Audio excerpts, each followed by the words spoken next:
Hi, I am Stella Luna, and what is your name? I am Winthrop Stephen Hurst, but people know me as Steve Hurst. I am from the Minecraft Tribune, and this video is to share with Bridge artists and others connected with Bridge. Okay, your first question. What inspired you to make your art? The clocks.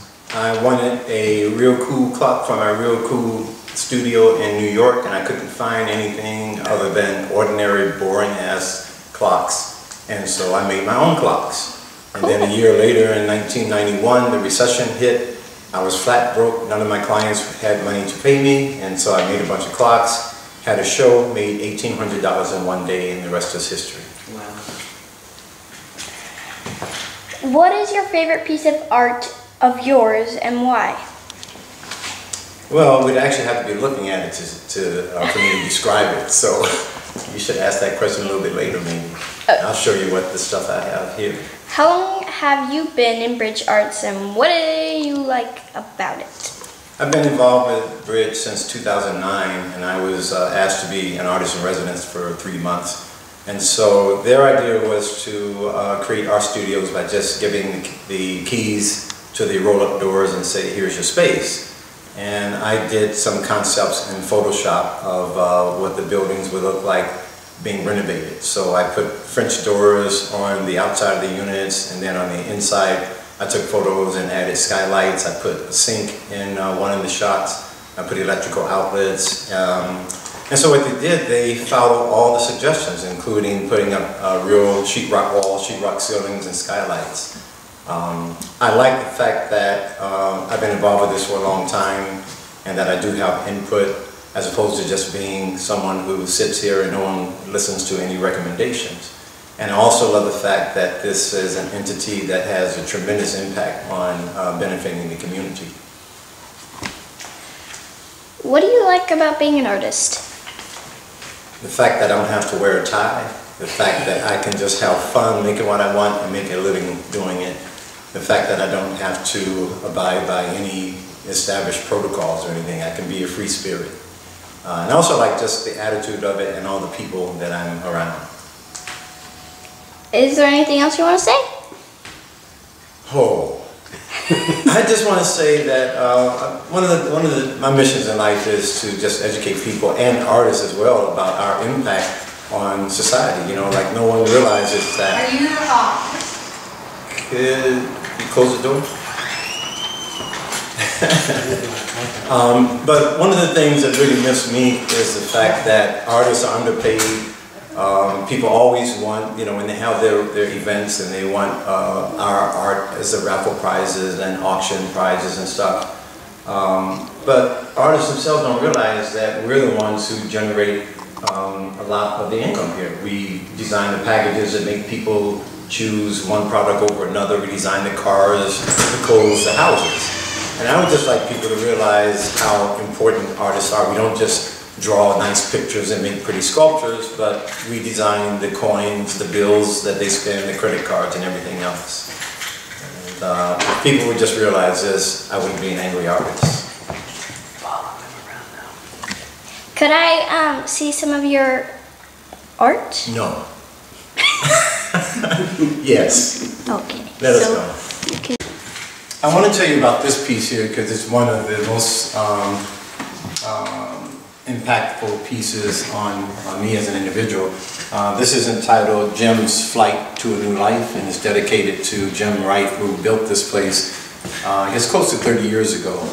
And he was such a genuine person, care and concern for others, and plus he was the only boss I've ever had that I could just yell at, curse at, and have a good time with and still have a job. But what this is made from is, this is a Chinese symbol for long life. And it's actually a teapot holder. And this is this is the top to a fondue cover.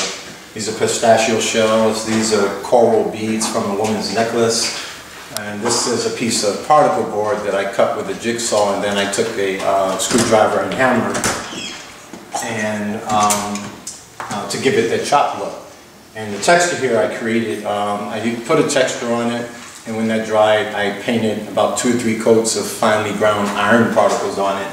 And when that emulsion dried, then I put a chemical on it that converts it to rust. So even though this is a wood product, you can stick a magnet to this thing. What it symbolizes is, this is Jim's involvement with the world here, and in his passing, this big void over here represents that big unknown void that we travel to once we die. Jim was such an impactful person on my life. I mean, in the course of a week, I think of him at least 3 days a week. You know. I'd like to describe this piece here. This is actually one of 2 clocks that I do variations on. These 2 I do variations on. This one is called Jovi's Jewel, and it was the first collaboration between me and an assistant that I had working for me for 10 years. And so my thing is I work on stuff, I put it aside to dry, work on something, put it aside to dry, and then in the course of a month I've got all these pieces laying around. So Jovi would come, and when he would work, I'd be in the living room chilling out, he'd be in the studio, and then he said, "Steve, come see what I did." And he had these pieces that we had worked on together, all kind of taped together and arranged on the floor. And I said, "This is great, just go in and do it." And it's a top selling piece too. This is about the 7th or 8th iteration of this that I've done so far. And the piece next to it, and this is the last one that I'll take up your time describing, this is also a piece that's dedicated to a friend who died, a beautiful sister named Amira. Amira had a smile and just these deep dimples in her face when she would smile, and when she would laugh, her eyes would disappear. And people who didn't even know her in Point Richmond, when I said that she had died, and I said the one with the dimples, and everyone knew. And so I named this piece Amira's Smile because her smile brought joy to people. And this clock, I noticed people smiled at it when they were looking at it. 2 couples in one day, I saw them from the back, and I could see that they were smiling looking at it. And it's made from a spun bamboo dish. These are dichroic glass beads. These are pistachio shells. That's a woman's earring. And this is a rosette that goes like in the corner of a door or a window. And then there's a lot of love in there too. Is that it? Could, why don't you take him down and have him describe some of the little clocks to you, tell you about those. My little clocks.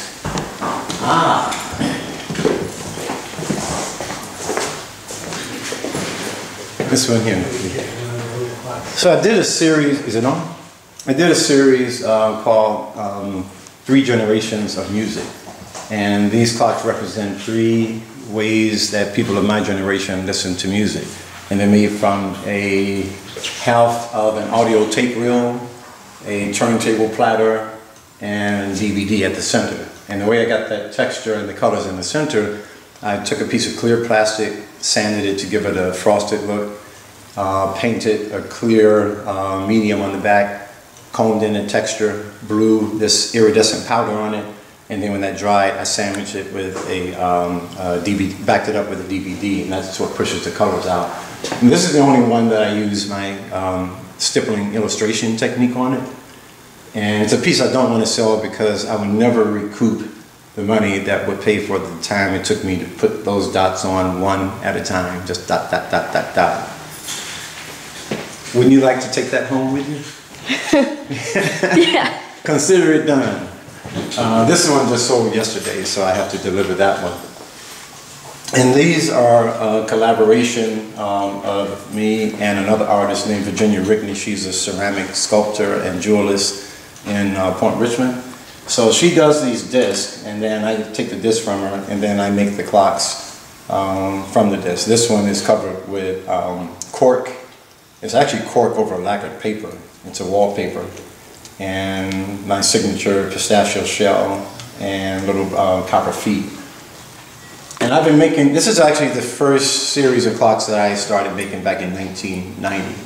And so I've sold well over 500 of these. And I know that because I had someone make up 500 of the bases, and all those sold, and then I used the negative pieces that they had been cut from, and all of those are sold. So I guess I've sold about 1,000 of these.